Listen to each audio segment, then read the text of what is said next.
asalaamaaleykum élèves Sénégal dal leen ak jàmm fii ci académie.carrapide.com tey dañuy xool nan la ñuy def pour déterminer la période d'une fonction trigonométrique def nañ fi benn vidéo boo xam ne joxe woon nañ définition yi maintenant tey dañuy xool fonction bi quand c'est compliqué nan laay def pour xam lan mooy période bi. Par exemple, un exemple, si je donne une fonction comme ça, cosinus carré 2x, sinus cube 3x, quelle est la période de cette fonction? Élèves yi souvent dañ ciy am problème ci yu mel nii moo tax tey ñu ne dañ ciy dellu siwaat. Alors pour ngeen mën a déterminer période fonction li ngeen war a njëkk a xam mooy lan, il y a des règles. On a vu que cosinus, je mets cosinus comme ça tout simplement, est 2π périodique. Sinus et sin est aussi 2π périodique. Lii dama ko war a jàpp. Maintenant après il y a des règles. Si je prends par exemple une fonction comme ça, je prends la fonction f de x égale cosinus de 2x. Quelle est la période de cette fonction? Donc bu boobaa nan laay def, je regarde, au lieu que may jël période 2π mën naa jël période π. En effet, regardez, si je fais f de x plus π, ça va me faire cosinus de 2 facteur de x plus π. C'est égal à cosinus de, mën naa développer fii ci li ci biir, 2x plus 2π. Et voilà, j'ai un multiple de 2π. Je peux toujours simplifier les multiples de 2π à l'intérieur des cosinus et des sinus. Mais ça, je vois que c'est égal à f de x. Donc, mën naa ne f est π périodique.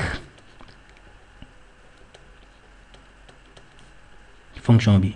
Donc su ma amee sinus 2x au lieu que cosinus 2x, au lieu que may jël période 2π, je peux prendre période π et π est plus petit. On verra ci vidéo yii di ñëw nu ñuy déterminer l'intervalle d'étude d'une fonction trigonométrique en fonction de la période. Donc période bi nu mu gën a tuutee mu gën a baax. Maintenant d'une manière générale, qu'est-ce qu'on va faire? C'est que si j'ai f de x égale à cosinus mx ou f de x égale sinus de mx, où m est un nombre réel quelconque, alors au lieu de prendre 2π comme période, f est 2π sur m périodique. La période, ce n'est pas 2π, mais 2π sur m. Je vais prendre un exemple. Bon exemple.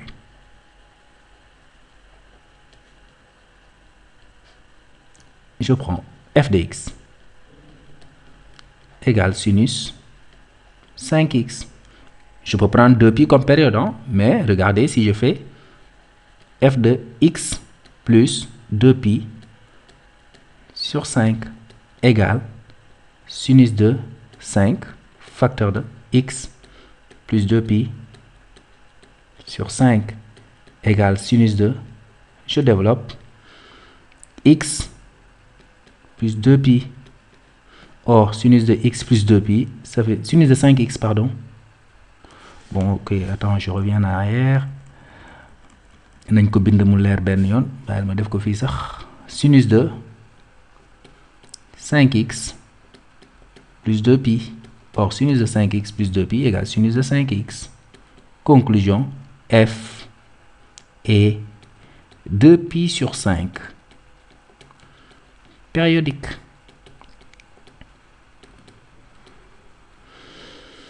Alors, maintenant de la même manière dama leen di jox fii ay résultats mën ngeen ko démontrer seen kër.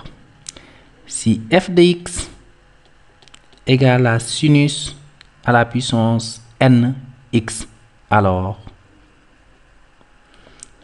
f est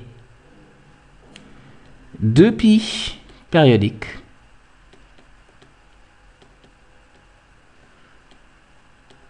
Si n impair. Mais si n est pair, je peux prendre la période π. F est π périodique. Si n paire lii na ngeen ko jàpp dafay am solo suñu exercice yi di ñëw.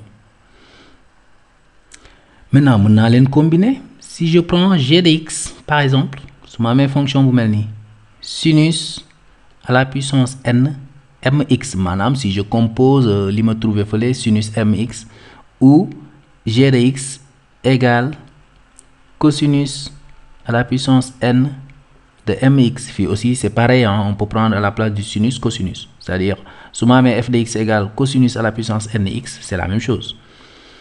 Ici on va dire alors g est voilà 2π sur m périodique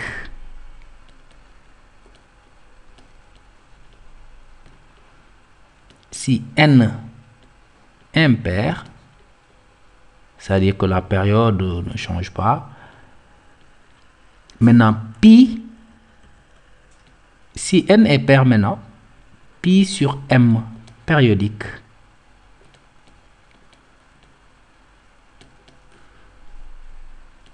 si n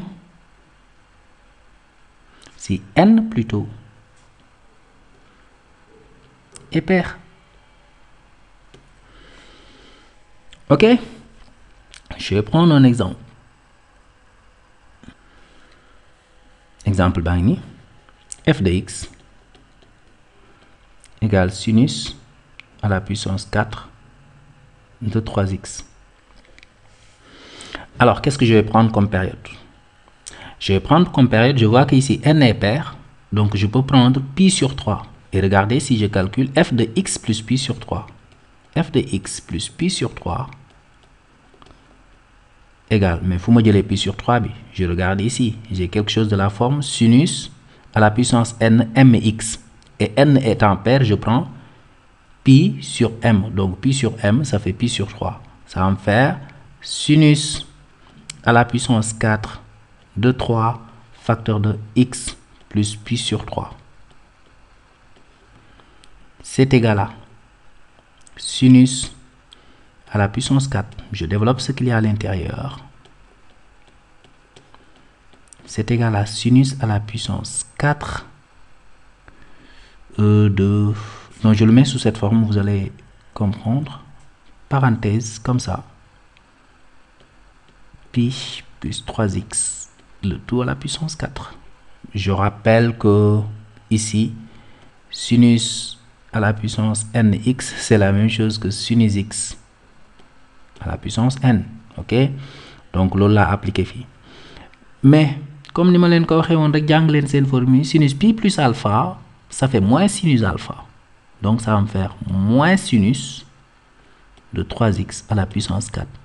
Et voilà, sama gars yi fii lay parité bi di intervenir. 4 étant pair, je sais que 1 moins à la puissance un nombre pair, le moins disparaît tout simplement. Donc ça va faire sinus à la puissance 4 de 3x, ça fait f de x. Conclusion, f est pi sur 3 périodique. sama gars yi vidéo yi ñu def ci Car Rapide Academy moom su ngeen ko defee bu baax a baax def exercice yi ma leen di conseillé ci biir période fonction trigonométrique moom dootu leen jaaxal. waaye nag am na lu des. vidéo bii di ñëw naa leen wax nag su ma leen joxee produit de 2 fonctions trigonométriques, somme de 2 fonctions trigonométriques, rapport etc. nan laay def ba déterminer la bonne période. kon maa ngi leen di jox dox daje ci academy.carrapide.com.